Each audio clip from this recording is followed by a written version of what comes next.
নামাৰিব কৈছো ন দেশৰ ঐতিহ্য প্ৰাণী পোহনীয়া হাতীৰ চকুপানী কোনে মচিব পৃথিৱীৰ এজন বিখ্যাত হাতী বিশেষজ্ঞই কৈছিল হাতীৰ হৃদয় কোমল সোণালী বৰণৰ মৰমেৰে মাতিলে এটা ছিদ্ৰৰ মাজেৰেও পাৰ হৈ আহে কিন্তু জাজৰি এই হাতীটোৰ ক্ষেত্ৰত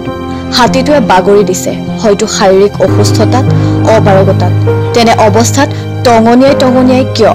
হাতীটোৱে খাবলৈ পাইছেনে মাউতটোৱে দৰমহা পাইছেনে হাতীটোক কিয় কোবাব লগা হ'ল মাৰাহৰ মাউত মহম্মদ আলম আৰু গংগা নামৰ হাতীজনীৰ চেনেহ সম্পৰ্ক আমি দেখিছো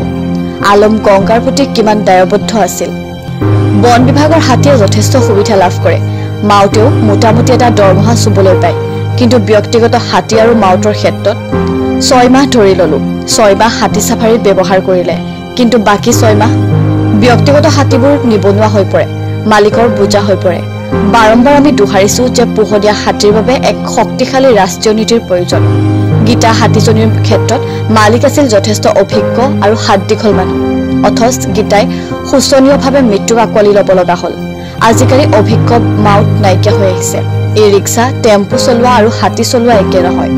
পুনৰ চৰকাৰক সোঁৱৰাই দিব খুজিছো সেই বিখ্যাত কথাষাৰি The greatness of a nation and its moral process can be judged by the way each animal are treated.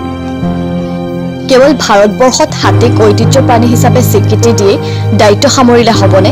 দুখ লাগে ডিঙিৰ শিৰফুলাই ভাৰতীয় হাতীৰ অধিকাৰৰ কথা কোৱা সকলক সাধাৰণ হাতী ভাল পোৱা জনতাৰ চকুপানীয়ে ঢুকি নাপায় ৰাইজে নিজে এই নিষ্ঠুৰ মাউত আৰু হাতীৰ মালিকজনক সোঁৱৰাই দিয়াৰ ব্যৱস্থা কৰক জুৰিয়াৰ দৰে অঞ্চল এটাত হাতীটোক কৰা অমানৱীয় অত্যাচাৰৰ দ্বাৰা কালিমা সানিলে এই বিষয়ত নজৰ দিয়াটো সভ্য সমাজৰ দায়িত্ব নিৰ্দয়ভাৱে হাতীটোক অত্যাচাৰ কৰা হৈছে নগাঁও জাজৰি স্থান চাউল কৰা নামঘৰৰ কাষত জাজৰি থানা দল সংগঠন সকলোৱে এজাহাৰ দিয়ক পোহনীয়া হাতীৰ ওপৰত অত্যাচাৰৰ সন্দৰ্ভত এতিয়া সামাজিক মাধ্যম যোগে প্ৰতিক্ৰিয়া প্ৰকাশ কৰিছে প্ৰকৃতিপ্ৰেমী বুবুল শৰ্মাই